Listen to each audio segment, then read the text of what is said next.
Hey everybody, Barry here again. I've got some work to do. If you've seen any of the shorts or the last video that I posted, the truck is hauling. It is doing very, very well. Two small things that I could improve. I could have a two-step so that it builds more boost on the foot brake, and I could have a boost controller so that it makes more boost overall. Luckily, I have both those on the shelf, and I've been waiting to install them. Here we have an LS-specific MSD two-step. I'm sure you've seen them before, but the part number is 8733. It is literally plug and play. Plug in two of these coil packs. They're like a Y harness where you plug into the coil here and to the actual truck harness there. And run this plug to either of these two plugs and have a switch on it that goes to power or ground depending on which wire you choose. That's all you need to activate this thing, and it works absolutely amazing. Over here, I have the boost controller. So here is the gauge. It's an Innovate SCG1. I 3D printed this vent housing right here, which goes to the right of the steering wheel in the face vent. So that's where I'm going to have that gauge. Right here is the map sensor. This is the MAC valve. And here's the harness for the wideband. I'm going to install the two-step first. It is the quickest and the simplest to install. And we'll do a quick two-step check. The first question everybody asks is which plug goes to which set of coils. It doesn't matter where these go. When it gets to the preset RPM, it just cuts spark, and that's all it does. So you can just plug it in whichever way you like. I buffed the headlights the other day, and I had buffing compound everywhere, so I just kind of wiped it off so it doesn't look so trashy. I really think I may put it right here because you can read that it says two-step. That's kind of cool. I can easily see the switches. That's one thing that always ends up biting me, is I'll mount it up here somewhere and then I can't see the switches to actually set the two-step. So I think I'm going to mount it there.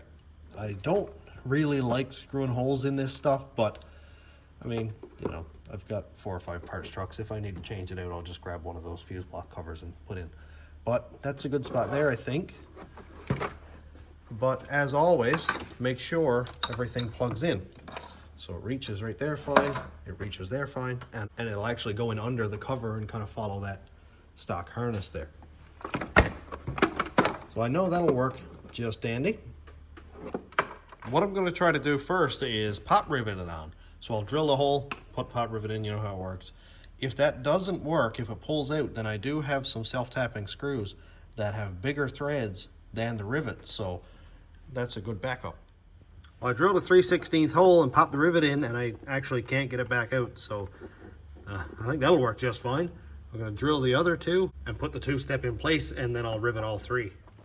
Alrighty, I've got the tripod here on a really weird angle, but I think it'll work. What do you think? Yeah, there you go. Okay, that's good. Get a little bit of flash on there.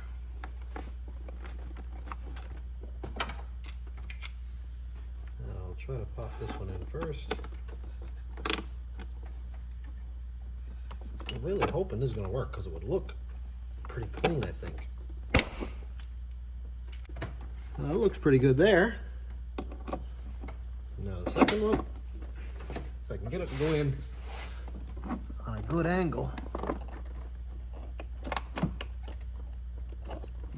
Doing this one-handed is no treat. We used to have an air riveter here, but somebody got a little more excited over it and we never saw it again. Well, how does that look? Huh, I think it looks pretty good. Very nice. Look at that. And it follows the profile of the handle or the lid or whatever here, so it doesn't look like it's off kilter. I can adjust these screws here very easily, so that's awesome. Very nice. Now these buttons are worn and I can't see what numbers went where, but I think I had it set to 6,000 before. I think that is it. Oh yeah, so there's the 1,000 and there's the 100. I'm gonna set it to 2,600 because anytime that I try a foot brake launch in this, I get to about 2650-ish, and that's where the stock torque converter stops. So I think that if I can get it to hit that limiter at like 2,600, that'll go boom, boom, boom, boom, boom, boom, boom, push the converter and make some boost. That's my thoughts. What do you think? If it works or it doesn't work, give me your input because I'd like to know. Okay, now for the easy part. To be honest, this whole part is kind of easy. There we go. Lay you in under there. Unplug the stock coil. Right here makes it easy to see why carburetor people are like, oh no, fuel injection wires. And that's just stressful. So here is the coil side. Obviously you can't plug in the wrong one. Just pop that right down there. Take your existing coil wire from the harness, plug it into the other side of the Y, one-handed very awkwardly, yep, good. And that's it, that's done. And then repeat it on the passenger side. That's done over there. Now, just lay that down out of the way, make sure it's not gonna snag up in anything. Put a couple zip ties on there just to have all the wiring sort of up and under the engine cover. For the record, I hate engine covers, but this kind of does clean it up a little bit. Top view on there. Done! How cool is that? To be honest, I actually thought the engine cover was going to cover all that. Yeah, I shouldn't have thought that apparently. Now I need to go figure out which one of these is the ground, because that's how I'll activate this. It's easier to find a ground inside than it is a power, so that's my thoughts. And then we'll go wire it up inside. I'd say probably about 2 years ago, Charles Williams sent me this little package of goodies, and it's got a couple bus bars. And what I'm really interested in is, I would say it's probably going to be this one. This is a foot brake switch where you tape it onto your brake pad, and then whenever you press the brake, it activates the two-step. Because I can push on the button with my foot and the brake at the same time, and then as soon as I let off the brake, I'm also letting off the button, and everything happens at the same time. Okay, so I went on to old Googler and found activation wires. Blue is ground. White and blue is 12 volts, so I'm going to go right for that blue wire. Looks like I had it set up on the rat rod to the positive, so I'm just going to pop that one off there.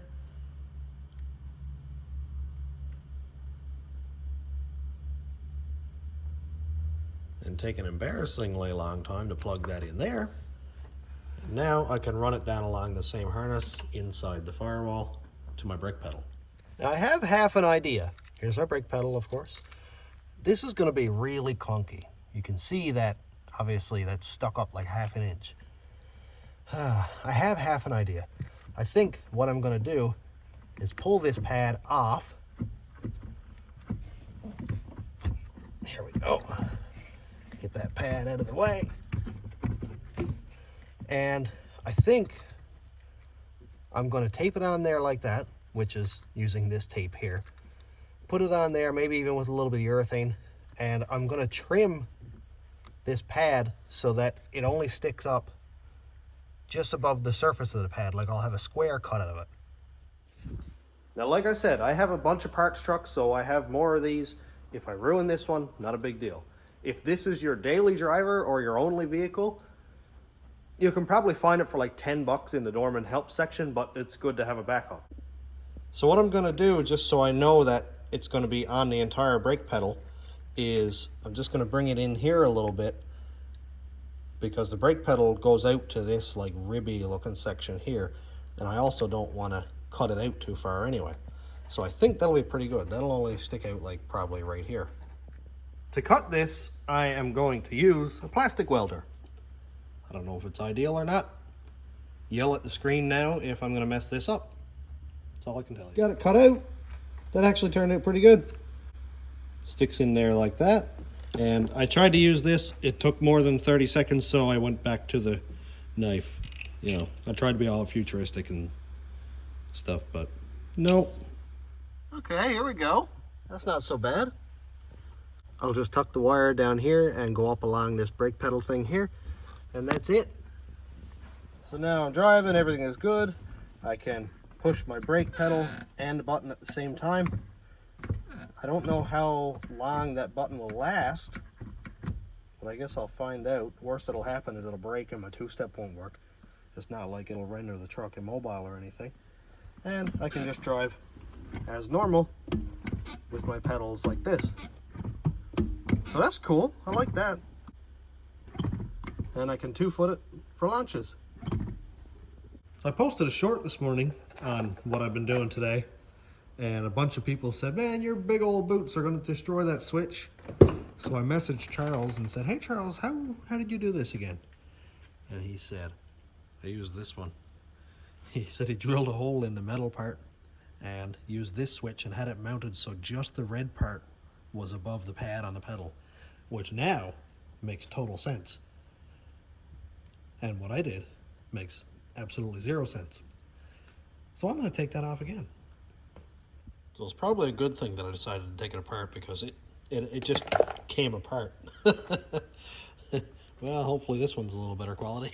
I've got another brake pedal pad here. This one kind of makes me upset because this one is worn out over here, and the one that I cut a big hole out of was basically perfect.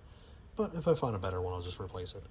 So basically, all I need to do is drill a hole in this and then line it up on the metal part of the brake pedal. Like that, find the hole, drill it out, so I know that it's like perfectly centered, and then I can just run the wire up around here just as I intended to do earlier. Great. I was trying to drill out the pad with the drill, and it was making a nasty mess. Just trying to drill a hole in rubber is just terrible. So I remembered something somebody commented on one of my shorts. They said they sharpened up a socket on the bench grinder, and they use it as like a hole punch, and I just did that. I went smack, smack, smack, and look how clean of a hole that came out with. It's absolutely perfect. Now that is much nicer. Look at this.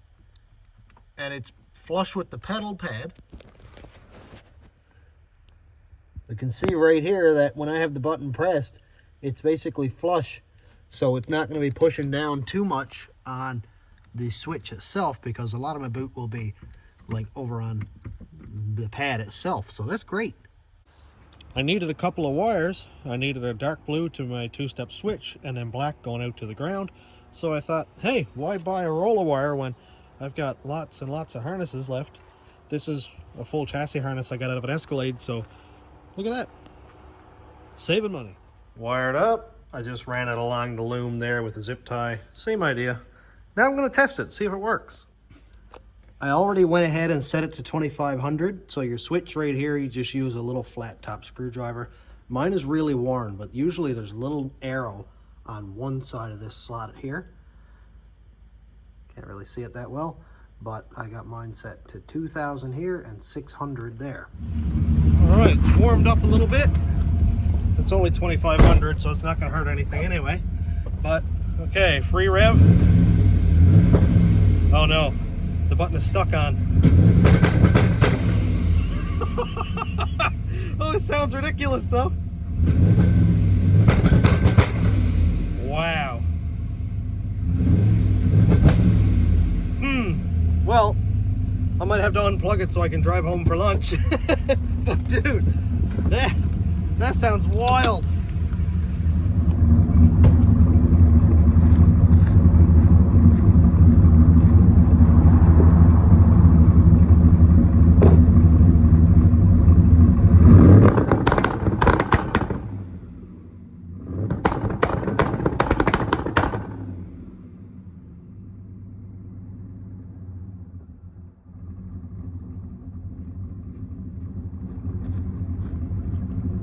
I got my switch fixed, and I can kind of try to explain it the best I can here.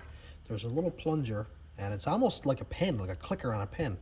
So this was an on-off switch where you click it, it's on, click it, it's off.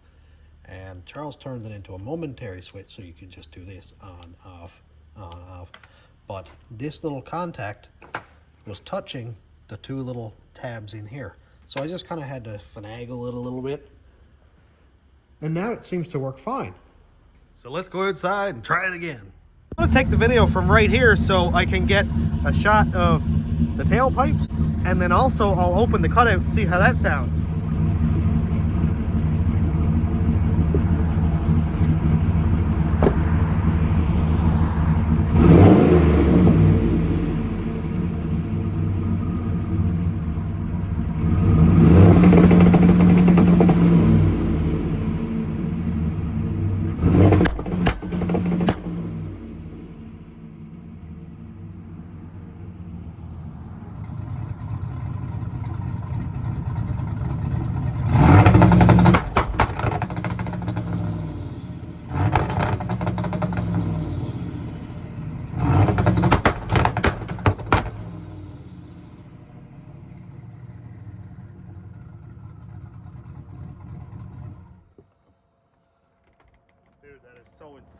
loud. Oh my God.